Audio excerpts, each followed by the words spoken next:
ಹೊಯ್ಸಳ ವಿಷ್ಣುವರ್ಧನರು 35 ವರ್ಷಗಳ ಕಾಲ ಹೊಯ್ಸಳ ಸಾಮ್ರಾಜ್ಯವನ್ನು ಆಳಿ ಅಮರರಾದರು. ಅವರು ಅಂದು ನಿರ್ಮಿಸಿದ ಬೇಲೂರು ಹಳೆಬೀಡು ದೇವಾಲಯಗಳು ಇಂದಿಗೂ ವಿಶ್ವದಲ್ಲಿ ಪ್ರಖ್ಯಾತಿಯನ್ನು ಪಡೆದಿವೆ. ಇಂತಹ ಪರಾಕ್ರಮಿ ಸದ್ಗುಣ ಸಂಪನ್ನ ಮಕ್ಕಳನ್ನು ಪಡೆದ ಕನ್ನಡಾಂಬೆ ನೀನೇ ಧನ್ಯೆ, ನೀನೇ ಮಾತೆ.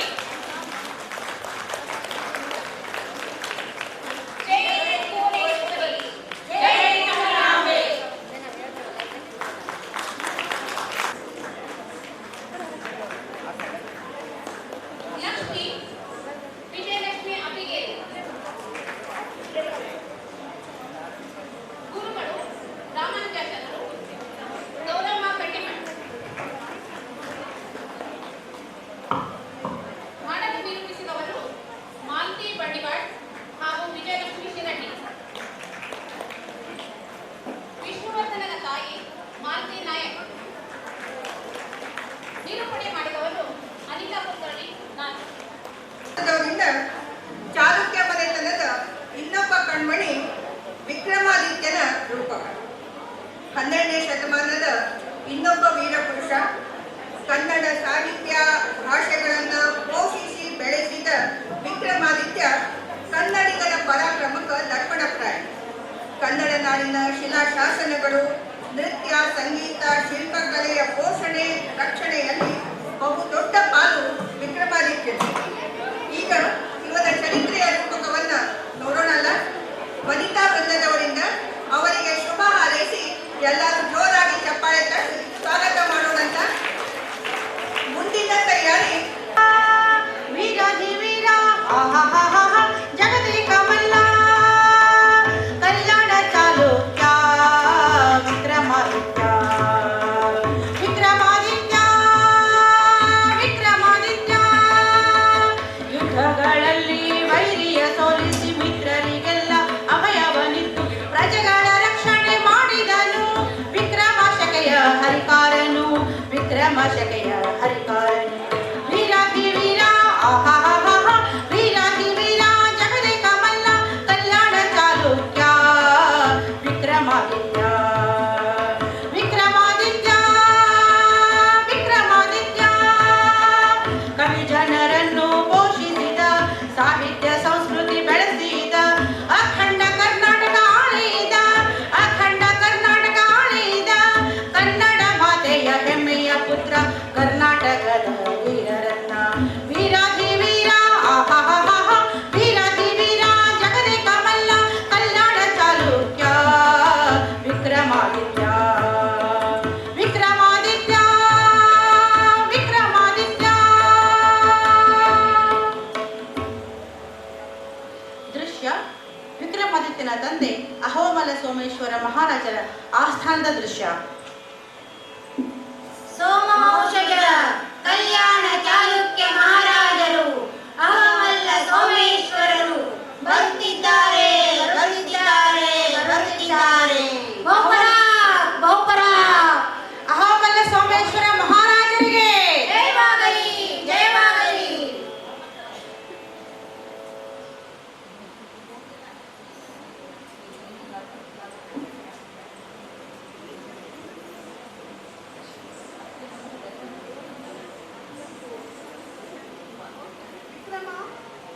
ನಾನು ಈ 30 ವರ್ಷಗಳಲ್ಲಿ ನೋಡಿದ ಎಲ್ಲ ಯುದ್ಧಗಳಲ್ಲಿ ನನಗೆ ನೀನು ಸ್ಥಿರವಾಗಿರುವೆ. ನನ್ನ ಯುದ್ಧಗಳನ್ನು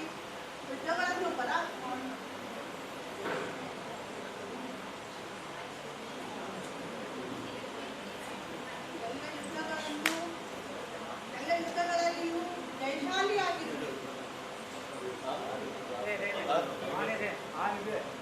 ಎಲ್ಲ ಯುದ್ಧಗಳಲ್ಲಿಯೂ ಜಯಶಾಲಿಯಾಗಿರುವಿ. ಎಲ್ಲ ಯುದ್ಧಗಳಲ್ಲಿ ನನ್ನ ಸಹಾಯಕ್ಕೆ ನಿಂತು ನನಗೆ ನನ್ನ ಭಾರವನ್ನು ಕಡಿಮೆ ಮಾಡಿರುವೆ. ಅಪ್ಪಾಜಿ, ನಾನು ನನ್ನ ಕರ್ತವ್ಯವನ್ನು ಮಾಡಿರುವೆನು. ಚಾಲುಕ್ಯ ರಾಜ್ಯದ ಘನತೆ, ಶಾಂತತೆ, ರಕ್ಷಣೆ ಮತ್ತು ಪ್ರಜಾ ಪರಿಪಾಲನೆಗೆ ನಾನು ಕಂಕಣಬದ್ಧನಾಗಿರುವೆನು. ಭೇಷ್ ಮಗನೇ ಭೇಷ್. ಸೋಮೇಶ್ವರ, ನೀನು ಜ್ಯೇಷ್ಠ ಪುತ್ರ, ನಿನ್ನ ಕರ್ತವ್ಯವು ಇನ್ನೂ ಹೆಚ್ಚಿನದು. ಆದರೆ ಜಯಶಿವ ಇನ್ನೂ ಚಿಕ್ಕವನು. ಆಹಾ, ನನ್ನದು ಹೆಚ್ಚಿನ ಕರ್ತವ್ಯವಂತೆ. ಮಂತ್ರಿಗಳೇ, ದಕ್ಷಿಣದಿಂದ ಮೇಲೇರಿ ಬರುವ ಚೋಳರನ್ನು ತಡೆಗಟ್ಟುವುದೇ ನಮ್ಮ ಮುಖ್ಯ ಕಾರ್ಯವಾಗಿದೆ. ಅದಕ್ಕಾಗಿ ಪೂರ್ವ ಸಮುದ್ರದಿಂದ ಪಶ್ಚಿಮ ಸಮುದ್ರದವರೆಗಿನ ಸೀಮಾಂತ ಪ್ರದೇಶಗಳನ್ನು 3 ಭಾಗಗಳನ್ನಾಗಿ ಮಾಡಿರುವೆನು. ನನ್ನ 3 ಮಕ್ಕಳಾದ ಒಬ್ಬೊಬ್ಬರನ್ನು ಒಂದೊಂದು ಪ್ರಾಂತಕ್ಕೆ ದಂಡನಾಯಕರನ್ನಾಗಿ ನೇಮಿಸಿದ್ದೇನೆ. ಮತ್ತು ವಿಕ್ರಮ, ಚೋಳರ ಹಾವಳಿ ಹೆಚ್ಚಾಗಿರುವ ನೋಳಂಬವಾಡಿಗೆ ನಿನ್ನನ್ನು ಅಧಿನಾಯಕನನ್ನಾಗಿ ನೇಮಿಸಿದ್ದೇನೆ. ತಮ್ಮ ಇಷ್ಟದಂತೆಯೇ ಆಗಲಿ ಅಪ್ಪಾಜಿ. ಮಹಾಪ್ರಭುಗಳೇ, ತಮ್ಮದು ಸರಿಯಾದ ಕಾರ್ಯ. ಚಿಕ್ಕಂದಿನಿಂದಲೂ ರಣರಂಗದಲ್ಲಿ ಹೋರಾಡಿ ಅನುಭವಿರುವ ವಿಕ್ರಮಾದಿತ್ಯ ಯುವರಾಜರೇ ಚೋಳವನ್ನು ಹತ್ತಿಕ್ಕಲು ಯೋಗ್ಯರು ಪ್ರಭು.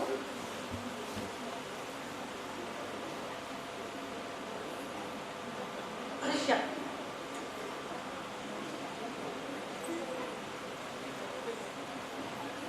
ಪರ ಮಹಾಪ್ರಭುಗಳೇ ಪರ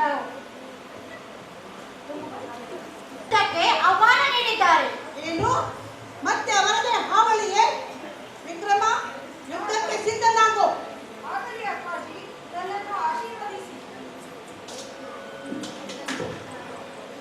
ರಣರಂಗ ಭೀಕರ ರಣರಂಗ ರಣರಂಗ ಭೀಕರ ರಣರಂಗ ಹರ ಹರ ಹರ ಹರ ಮಹಾದೇವ ಹರ ಹರ ಹರ ಹರ ಮಹಾದೇವ ರಣರಂಗ ಭೀಕರ ರಣರಂಗ ಕಲ್ಯಾಣ ಚಾಲುಕ್ಯ ವಿಕ್ರಮಾದಿತ್ಯ ಖಡ್ಗವನ್ನು ಝಳಪಿಸಿದ ಕಲ್ಯಾಣ ಚಾಲುಕ್ಯ ವಿಕ್ರಮಾದಿತ್ಯ ಖಡ್ಗವನ್ನು ಝಳಪಿಸಿದ ಕನ್ನಡ ರಾಜ್ಯ ಉಳಿಸುವುದತ್ತ ಕನ್ನಡ ರಾಜ್ಯ ಉಳಿಸುವುದತ್ತ ಹೆಟ್ಟಾಡಿಯನು ಮುಂದಿಟ್ಟ ಹೆಟ್ಟಾಡಿಯನು ಮುಂದಿಟ್ಟ ಹೆಟ್ಟಾಡಿಯನು ಮುಂದಿಟ್ಟ.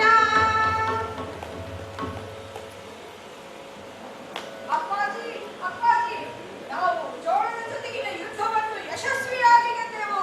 ಭೇಷ್ ಮಗನೇ, ಭೇಷ್. ಚೋಳನ ರಾಜ ರಾಜೇಂದ್ರನು ಯುದ್ಧದಲ್ಲಿ ಪ್ರಾಣ ಬಿಟ್ಟನು. ಭೇಷ್. ನನಗೆ ಸೋಮೇಶ್ವರನದೇ ಚಿಂತೆ ಆಗಿದೆ. ಸೋಮೇಶ್ವರ, ಎರಡನೇ ಸೋಮೇಶ್ವರ, ನೀನು ಜ್ಯೇಷ್ಠ ಪುತ್ರ. ನಿನಗೆ ಅವನ ಆಳ್ವಿಕೆಯಲ್ಲಿ ಎಲ್ಲ ಪ್ರಜೆಗಳು ಬೇಸತ್ತಿರುವಂತಿದೆ. ಆದರೆ ಅದೇ ನನಗೆ ದೊಡ್ಡ ಚಿಂತೆ ಆಗಿದೆ. ರಾಜೇಂದ್ರ ಚೋಳನ ಮರಣದ ತರುವಾಯ ಸಿಂಹಾಸನಾರೂಢನಾದ ವೀರ ರಾಜೇಂದ್ರನು ಕಲ್ಯಾಣ ಚಾಲುಕ್ಯರೊಡನೆ ಹಗೆತನವನ್ನು ಬಿಡಲಿಲ್ಲ. ಆತನು 5 ಸಾರಿ ಚಾಲುಕ್ಯರ ಮೇಲೆ ದಂಡೆತ್ತಿ ಬಂದ. ಈ ಎಲ್ಲ ಭೀಕರ ಸಂಗ್ರಾಮಗಳಲ್ಲಿ ನಮ್ಮ ನಾಯಕ ವಿಕ್ರಮಾದಿತ್ಯನೇ ಮುಖಂಡ. ಬಿರುಗಾಳಿಯಂತೆ ಚೋಳರನ್ನು ಬೆಂಬತ್ತಿ ಹೊಡೆದೋಡಿಸಿದ. ದೃಶ್ಯ ಅಹೋಮಲ್ಲ ಸೋಮೇಶ್ವರ ಮಹಾರಾಜರು ಅನಾರೋಗ್ಯದಿಂದ ಮಲಗಿರುವುದು.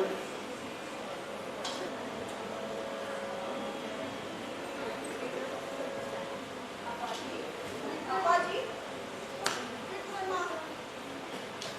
ನಾನು ನನ್ನ ಕೈಬರಹದಿಂದ ನಾನೇ ಚೋಳ ವೀರ ರಾಜೇಂದ್ರನಿಗೆ ಯುದ್ಧದ ಆಹ್ವಾನ ಪತ್ರಿಕೆಯನ್ನು ಕಳಿಸಿರುವೆನು. ಕೂಡಲ ಸಂಗಮ ಕ್ಷೇತ್ರವನ್ನು ರಣರಂಗ ಕ್ಷೇತ್ರವೆಂದು ಸೂಚಿಸಿದ್ದೇನೆ. ಅಯ್ಯೋ, ಈ ತೀಕ್ಷ್ಣ ಜ್ವರ ಬಾಧೆ ನನ್ನನ್ನು ಬರಕಾಡುತ್ತಿದೆ. ನಾನಿರುವಾಗ ನಿಮಗೆ ಏಕೆ ಯುದ್ಧದ ಚಿಂತೆ? ನೀವು ವಿಶ್ರಾಂತಿ ತೆಗೆದುಕೊಳ್ಳಿರಿ, ಆರಾಮದಿಂದಿರಿ. ನಾನು ಎಲ್ಲವನ್ನು ನಿಭಾಯಿಸುವೆನು. ವೈದ್ಯರೇ, ಮಹಾರಾಜರ ಔಷಧೋಪಚಾರ ಸರಿಯಾಗಿ ನಡೆಯುತ್ತಿದೆಯೇ? ಯುವರಾಜರೇ, ಅವರಿಗೆ ಜ್ವರಬಾಧೆ ವಿಪರೀತವಾಗಿದೆ. ನಾವು ನೀಡುತ್ತಿರುವ ಔಷಧಿ ಅವರಿಗೆ ನಾಟುತ್ತಿಲ್ಲ. ಅಪ್ಪಾಜಿ, ಯುವರಾಜರೇ, ಯುವರಾಜರೇ, ಮಹಾರಾಜರು ನಮ್ಮನ್ನು ಅಗಲಿದರು. ಅಯ್ಯೋ ಅಪ್ಪಾಜಿ, ಅಪ್ಪಾಜಿ, ಅಪ್ಪಾಜಿ, ಅಯ್ಯೋ ಕ್ರೂರ ವಿಧಿಯೇ. ಪಿತೃ ವಿಯೋಗದಿಂದ ನನ್ನ ಮನಸ್ಸು ನೊಂದು ಬೆಂದು ಹೋಗುತ್ತಿದೆ. ಏನು ಮಾಡಲಿ?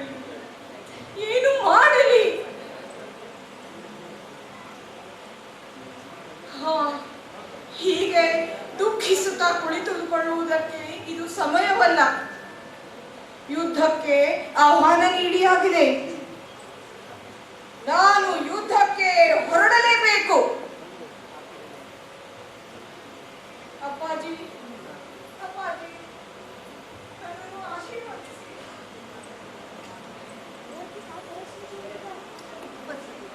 ರಾಜೇಂದ್ರ ಹಾಗೂ ವಿಕ್ರಮ ಮುಖಾಮುಖಿ. ವಿಕ್ರಮ, ನಾನು ಯುದ್ಧಕ್ಕಾಗಿ 1 ತಿಂಗಳು ಕಾಯ್ದೆ. ಇನ್ನೇನು ತಿರುಗಿ ಹೊರಡಬೇಕೆಂದಿದ್ದೆ. ಅಷ್ಟರಲ್ಲಿ ನೀನು ಸೇನಾ ರಥವನ್ನು ನಡೆಸಿಕೊಂಡು ಬಂದೆ. ಹೌದು ರಾಜೇಂದ್ರ, ನಾನು ನಿನ್ನ ಸೈನ್ಯವನ್ನು ಧೂಳಿಪಟ ಮಾಡಲು ಬಂದಿರುವೆ. ವಿಕ್ರಮ, ನನ್ನ ರಾಜಕೀಯ ಪರಿಸ್ಥಿತಿ ಅತ್ಯಂತ ಸೂಕ್ಷ್ಮವಾಗಿದೆ. ನನ್ನ ಅಕ್ಕನ ಮಗ ಕುಲೋತ್ತುಂಗನು ನನ್ನ ವಿರುದ್ಧ ದಂಡ ಎತ್ತಿದ್ದಾನೆ. ನಿನ್ನ ಅಣ್ಣ ಸೋಮೇಶ್ವರನ ಜೊತೆಗೂಡಿ ನಮ್ಮ ಸಂಪೂರ್ಣ ರಾಜ್ಯವನ್ನು ಕಬಳಿಸಲು ಹವಣಿಸುತ್ತಿದ್ದಾನೆ.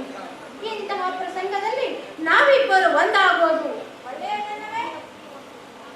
ಹೌದು ಚೋಳಾಖ್ಯ, ಅಣ್ಣನೆಂದು ಆತನಿಗೆ ನಾನು ಗೌರವವನ್ನು ಕೊಡುತ್ತಾ ಬಂದೆ.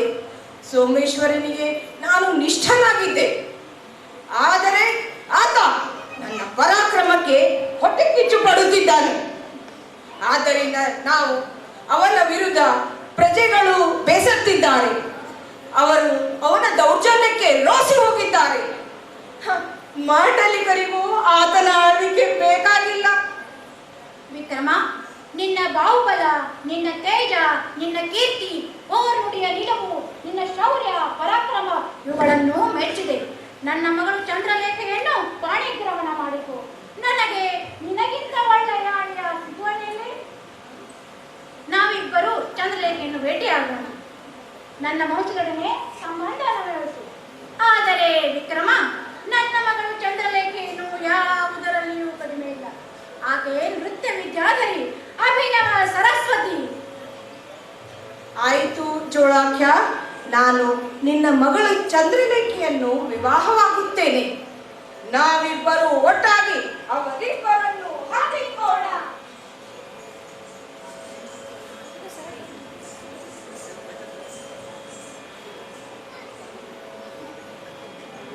ಚಂದ್ರಚೂಡ ಶಿವ ಶಂಕರ ಪಾರ್ವತಿ ರಮಣ ನಿನಗೆ ನಮೋ ನಮೋ, ರಮಣ ನಿನಗೆ ನಮೋ ನಮೋ.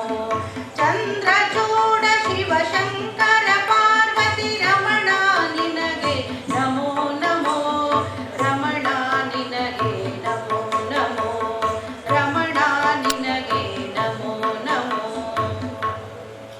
ಮಗಳೇ ಚಂದ್ರಲೇಖೆ, ಇವರು ವಿಕ್ರಮ ಮಹಾರಾಜರು. ಇವರೊಂದಿಗೆ ನಿನ್ನ ವಿವಾಹ. ಯಾರಲ್ಲಿ?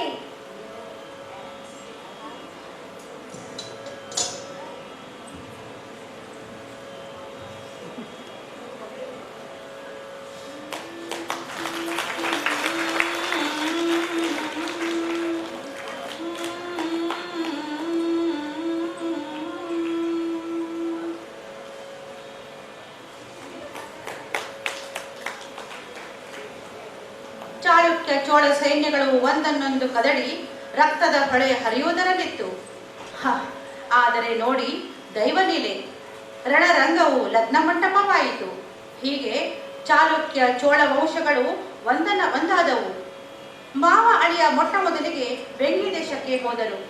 ಅಲ್ಲಿ ರಾಜಕ್ರಾಂತಿಯನ್ನು ಮಾಡಿ ಕುಲೋತ್ತುಂಗನ ಕಕ್ಕನಾದ ವಿಜಯಾದಿತ್ಯನನ್ನು ರಾಜನನ್ನಾಗಿ ಮಾಡಿದರು.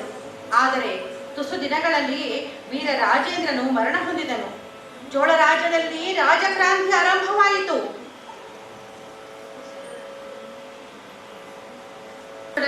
ವಿಕ್ರಮಾದಿತ್ಯನು ಕಂಚಿಗೆ ಹೋಗಿ ರಾಜ ವ್ಯವಸ್ಥೆಯನ್ನು ಸರಿಪಡಿಸಿ ತನ್ನ ಬೀಗನನ್ನು ಪಟ್ಟಕ್ಕೆ ಕೂಡಿಸಿ ಹಿಂತಿರುಗಿದನು. ಆದರೆ ರಾಜಕ್ರಾಂತಿಯಲ್ಲಿ ಬೀಗನೂ ಸಹ ಮೃತನಾದನು. ಕುಲೋತ್ತುಂಗನು ಚೋಳ ಸಿಂಹಾಸನವನ್ನು ಆಕ್ರಮಿಸಿದನು. ವಿಕ್ರಮಾದಿತ್ಯನು ಚೋಳ ರಾಜ್ಯದ ಆಸೆ ಬಿಟ್ಟು ಚಾಳುಕ್ಯ ರಾಜ್ಯ ಗಳಿಸುವಲ್ಲಿ ತನ್ನ ಪ್ರಯತ್ನವನ್ನು ಮಾಡಹತ್ತಿದನು. ಪ್ರಜೆಗಳಿಗೆ ಮಾಂಡಲಿಕರಿಗೆ ಬೇಡನಾದ 2ನೇ ಸೋಮೇಶ್ವರನನ್ನು ತುಂಗಭದ್ರೆ ದಳದಲ್ಲಿ ಸೋಲಿಸಿ ಸೆರೆ ಹಿಡಿದನು.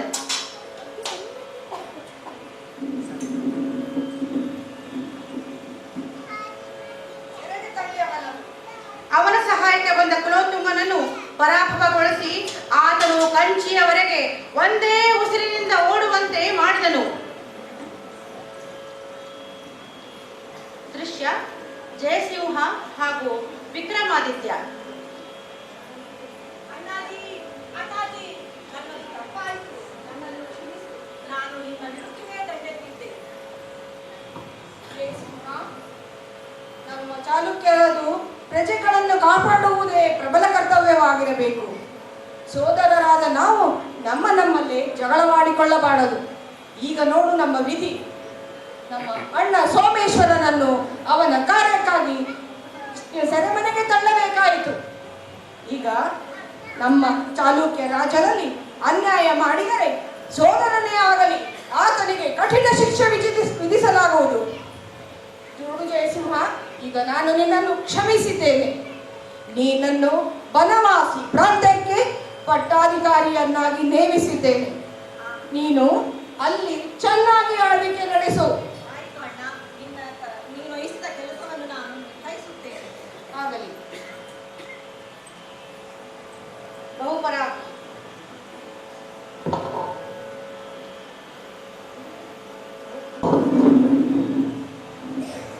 ವೀರಾದಿ ವೀರ ತ್ರಿಭುವನ ಮಲ್ಲ ಅಖಂಡ ಕುಂತಳ ಭೂಚಕ್ರಕ್ಕೆ ಏಕಾಧಿಪತಿ ವಿಕ್ರಮ ಶಕೆಯ ಹರಿಕಾರ ಸೋಮವಂಶದ ಲಾಮ ಚಾಳುಕ್ಯೋಜ್ವಲ ಲಕ್ಷ್ಮೀನಾಥ ಕರ್ನಾಟಕ ಅಖಿಲ ಚಕ್ರೇಶ್ವರ ಕಾಂತಿ ಚೂಡಾಮಣಿ ಚಾಲುಕ್ಯ ಮಹಾರಾಜ ಪೆರ್ವಾಡಿ ದೇವ ಶ್ರೀ ಶ್ರೀ ಶ್ರೀ ವಿಕ್ರಮಾದಿತ್ಯ ದೇವರು ಬರುತ್ತಿದ್ದಾರೆ ಬರುತ್ತಿದ್ದಾರೆ ಬರುತ್ತಿದ್ದಾರೆ. ವಿಕ್ರಮಾದಿತ್ಯ ಮಹಾಪ್ರಭುಗಳಿಗೆ ಜಯವಾಗಲಿ ಜಯವಾಗಲಿ.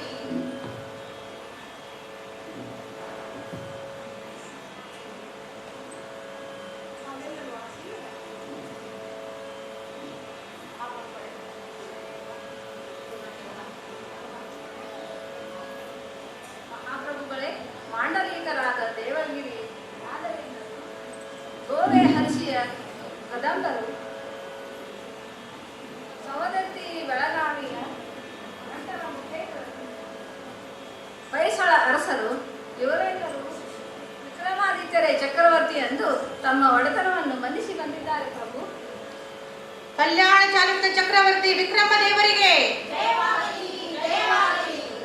ತಾವೆಲ್ಲರೂ ಆಸೀನರಾಗಿ.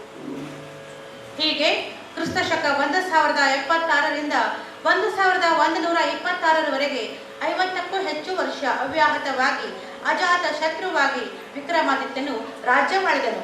ಪ್ರಜೆಗಳು ಶಾಂತಿ ಸಮಾಧಾನದಿಂದ ಜೀವನ ನಡೆಸಿದರು. ತನ್ನ ಪಟ್ಟಬಂಧೋತ್ಸವದ ಕುರುಹೆಂದು ವಿಕ್ರಮ ಶಕವನ್ನು ಆರಂಭಿಸಿದನು. ಕರ್ನಾಟಕದಲ್ಲಿ ವಿಕ್ರಮ ಶಕೆಯೇ ಪ್ರರೂಢವಾಗಿ ವಿರಾಜಿಸಿತು. ನಾವು ನಮ್ಮ ರಾಯಭಾರಿಯನ್ನು ಸಿಂಹಳ ದೇಶಕ್ಕೆ ಕಳಿಸೋಣ. ಮಹಾಪ್ರಭುಗಳೇ, ತಮ್ಮದು ಒಳ್ಳೆಯ ಅಭಿಪ್ರಾಯ. ಯುವಾದ ಅರಸನಾದ ವಿಜಯಭಾವಿನೊಡನೆ ಉತ್ತಮ ಸಂಬಂಧ ಹೊಂದಲು ಅನುಕೂಲವಾಗುತ್ತದೆ. ಕಾಶ್ಮೀರದ ಕವಿಗಳಾದ ನಿಲ್ಲಣರೇ ತಮ್ಮ ಗ್ರಂಥವು ಅತ್ಯಮೂಲ್ಯವಾದದ್ದು. ತಾವು ನಮ್ಮ ಆಸ್ಥಾನದ ಕವಿಗಳು, ನಮ್ಮ ಆಸ್ಥಾನಕ್ಕೆ ಭೂಷಣಪ್ರಾಯರು. ನಮಗೆ ಇದು ಹೆಮ್ಮೆಯ ಸಂಗತಿ. ತಮ್ಮ ವಿಕ್ರಮಾಂಕ ಚರಿತಂ ಸಂಸ್ಕೃತ ಗ್ರಂಥವು ಅತ್ಯಮೂಲ್ಯವಾಗಿದೆ.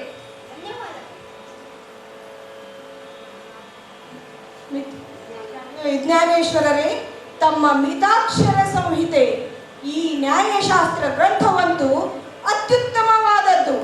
ಸೂರ್ಯ ಚಂದ್ರನಿರುವ ತನಕ ನಿಮ್ಮ ಕೃತಿಯು ಅಜರಾಮರವಾಗುವುದು. ತಮ್ಮ ಕುರಿತು ಹೇಳುವುದಾದರೆ ಕ್ಷಿತಿತಲದಲ್ಲಿ ಕಲ್ಯಾಣದಂಥ ರಾಜ್ಯ ಎಂದಿರಲಿಲ್ಲ, ಮುಂದಿರಲಾರದು. ವಿಕ್ರಮಾದಿತ್ಯರಂತಹ ದೊರೆಗಳನ್ನು ಕಂಡಿಲ್ಲ, ಕೇಳಿಲ್ಲ. ಈ ರೀತಿ ಅತ್ಯಂತ ದಕ್ಷತೆಯಿಂದ ರಾಜ್ಯಭಾರ ಮಾಡಿದ ವಿಕ್ರಮಾದಿತ್ಯನ ಮೇಲೆ ತಿರುಗಿ ಬೀಳಲು ಯಾರೂ ಧೈರ್ಯ ಮಾಡಲಿಲ್ಲ. ತನ್ನ 95ನೇ ವಯಸ್ಸಿನವರೆಗೆ ಆಳಿದ ಈತನ ಒಡೆತನವನ್ನು ಯಾರೂ ಪ್ರಶ್ನಿಸಲಿಲ್ಲ. ಅನ್ಯ ಸಾಮ್ರಾಜ್ಯಗಳ ಒಡ್ಡೋಲಗಗಳಲ್ಲಿಯೂ ಈತನ ಯಶೋಗಾಥೆಯ ಇಂಪು ಅಡಲಿತ್ತು.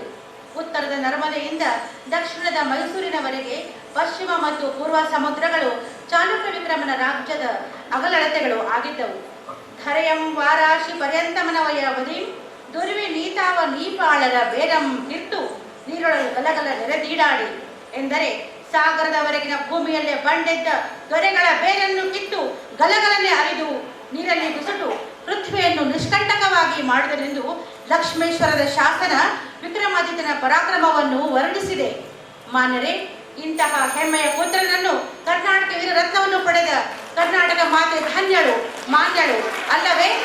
ವೀರಾಧಿವೀರ ಜಗದೇಕ ಮಲ್ಲ, ವೀರಾಧಿವೀರ ಜಗದೇಕ ಮಲ್ಲ, ಕಲ್ಯಾಣ ಚಾಲುಕ್ಯ ವಿಕ್ರಮಾದಿತ್ಯ, ವಿಕ್ರಮಾದಿತ್ಯ, ವಿಕ್ರಮಾದಿತ್ಯ, ವಿಕ್ರಮಾದಿತ್ಯ, ವಿಕ್ರಮಾದಿತ್ಯ.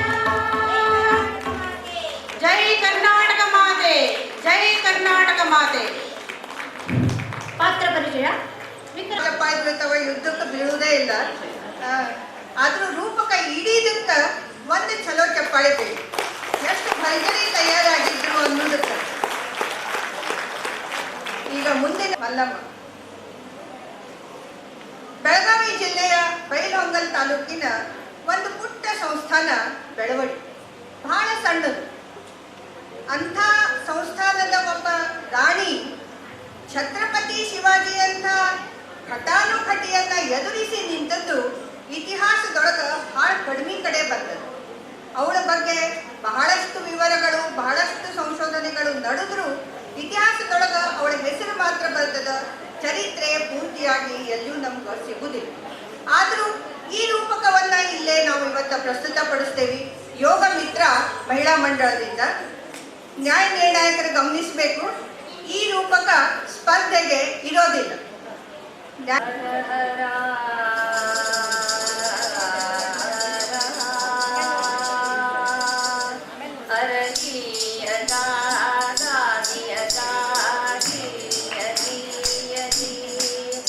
ನಾವು ಬಂದೇವ, ನಾವು ಬಂದೇವ, ನಾವು ಬಂದೇವ, ನಾವು ಬಂದೇವ, ನಾವು ಬಂದೇವ ಬೆಳವಡಿ ನೋಡೋದಕ್ಕ, ರಾಣಿ ಮಲ್ಲಮ್ಮನ ಕಥೆ ಹೇಳೋದಕ್ಕ.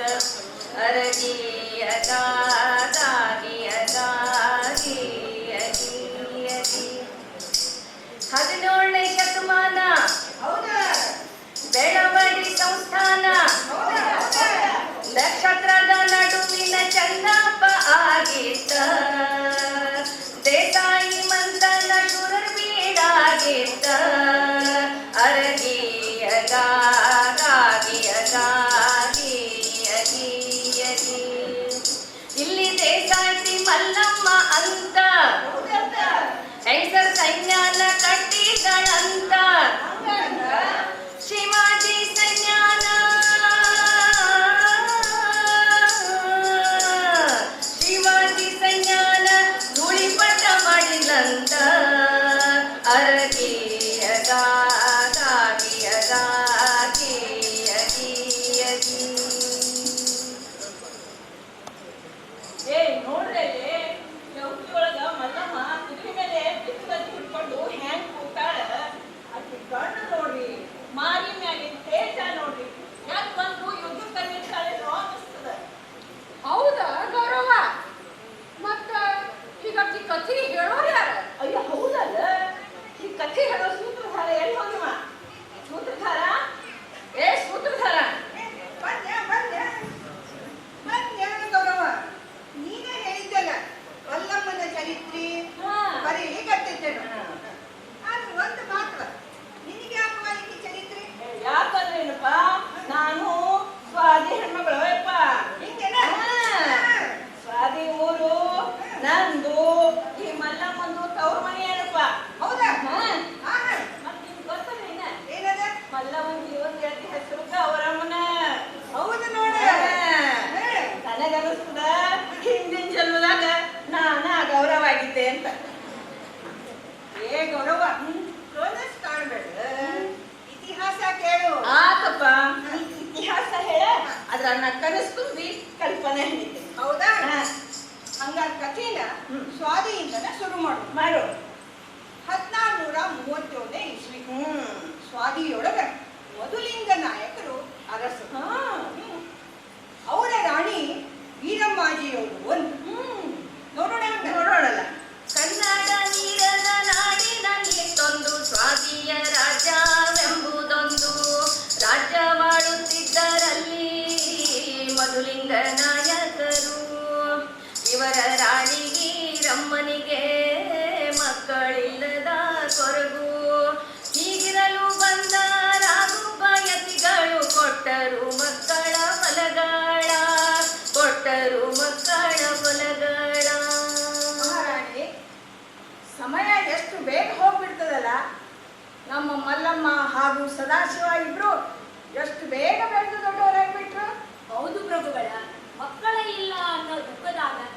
ಶಕ್ತಿ ಸಿದ್ಧ ಬಸವ ಮಹಾಯೋಗಿಗಳು ಕಾರ್ತಿಕ ದೇವರ ಮೃತ ಉಪದೇಶ ಮಾಡಿದರು. ಇವರಿಬ್ಬರು ಹುಟ್ಟಿ ಆ ಪರಶಿವನ ಆಶೀರ್ವಾದನೂ ಆತು.